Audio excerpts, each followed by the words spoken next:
see today, as we said, the parable of the Lord coming to the earth as a farmer, sowing his seed, casting it into the earth, and seeing whether or not it grows. And as he gives the explanation of why some seed takes roots and flourishes, and some seeds, indeed, often it seems the majority of the seeds wither and die before their time, we must consider that the intent of the Lord is to call to mind from his listeners, all of whom have themselves farmed, that it is their responsibility to make the soil fertile, to prepare it for receiving the seed so that it will grow well. So if there is a path trodden through your fields, you will take a plow through it and stir up that soil and make it loose and fertile. So that if there are thorns and weeds growing, you go through and uproot them to prepare a place for the Lord's seed to take root in our lives. So that if there are birds coming and taking away the seed once it has been planted, we might string a net and prevent the birds, and again protect the field in which the word of the Lord is planted and is intended to grow and bear fruit. It is a powerful image, for all that it is one that we have heard many times, and if few of us have farmed a field, most of us have at least maintained a garden and have made the effort to keep what is growing there that we want free of competition from the other things. Certainly, Father Karamanos gives a sterling example of this effort in his ceaseless efforts for the beautification of the church. And we may always look at that and the spiritual message that no doubt he seeks to send to us. However, I was reflecting on something today in the course of the liturgy which it may do well to reflect on.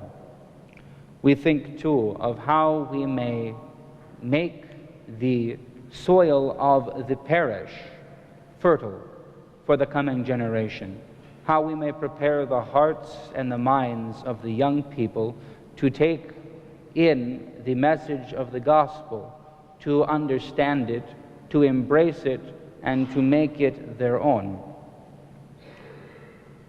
And there is one thing that troubles me, because in it we are working at cross purposes. And I may have suggestions for the solution, but if there is to be a solution, it must be all of ours. I fear that if I asked the children in the course of the children's sermon, who is Holy Communion for? From observation, they would say, it's for the kids and the old people. Yes?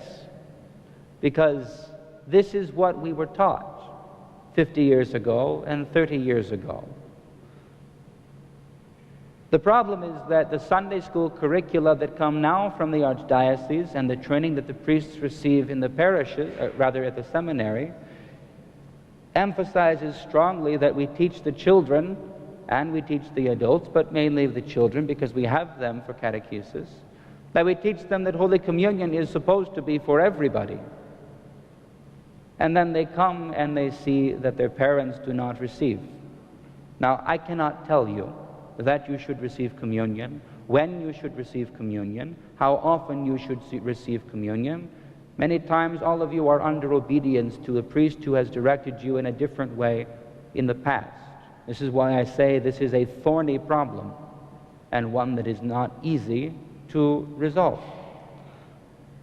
But there is this problem that our kids, if they are alert, if they are attentive, they will realize they are hearing two messages from the priest and from the Sunday school teacher, that communion is for everybody, and from their parents that communion is for children, because the parents too often do not receive or do not receive frequently. And even then, that may be the issue, that many of the adults in the church do not receive communion frequently. And when you receive with fervent preparation and prayer. This is good. But even so, if the children hear that we come to church, that the purpose of the divine liturgy, why we are here, is to prepare ourselves to receive communion, but the example that they see from their parents and their grandparents is infrequent communion, then coming infrequently to church is in fact a very logical and really to be expected result in the young people. I do not think that anyone is doing anything wrong, but we need to get our messages in line with each other. The priest, the Sunday school, the parents, the grandparents, and all of us, as we seek to make the ground of our children's hearts fertile, as we seek to have them understand and embrace the life of this church in which we have lived all of our lives, in which we would long to see them live all of their lives. As I say, there is not an easy answer. We see in our community, in our children, we see the clash of two ways of thinking, of two ways of being, and that is not even beginning to consider the third way of life that they hear every day of their lives out in the schools and in their jobs in the world.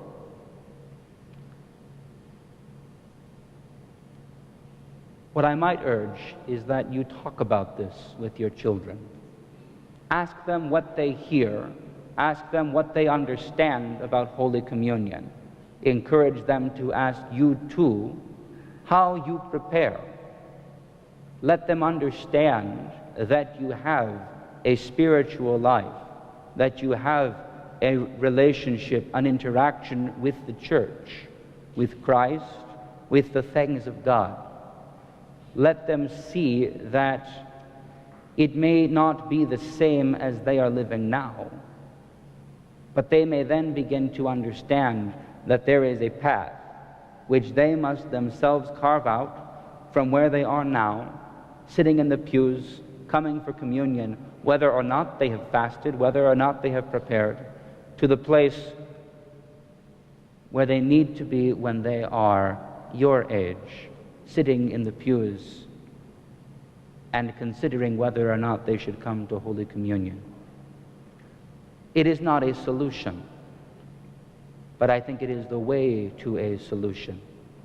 This life in Christ must be something that we communicate to our children by word and by deed and by example.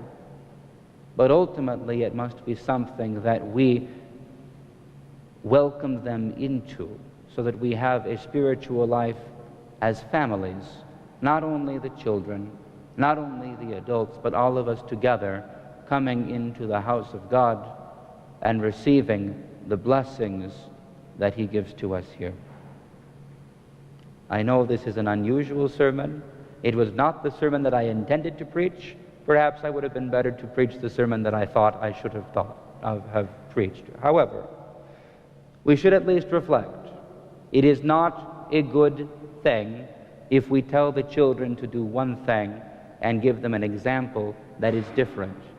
In some fashion, we must make an effort, each of us as an individual, to bridge that gap and let them understand that these two ways are not in conflict. Or if they are in conflict, we must help them to resolve the conflict as we do ourselves as well. Kala? I will not tell you what to do, but if you would like the counsel, the guidance, the wisdom of the priesthood, such as it is, such as I am blessed to possess it, to whatever small measure, you may always call me, you may always talk with me, This is the task that all of us are called to take upon ourselves, to live as Christians and to receive the blessings of God for ourselves and for our children and for our children's children, for as many generations as we may be blessed to inherit this land. God bless you all.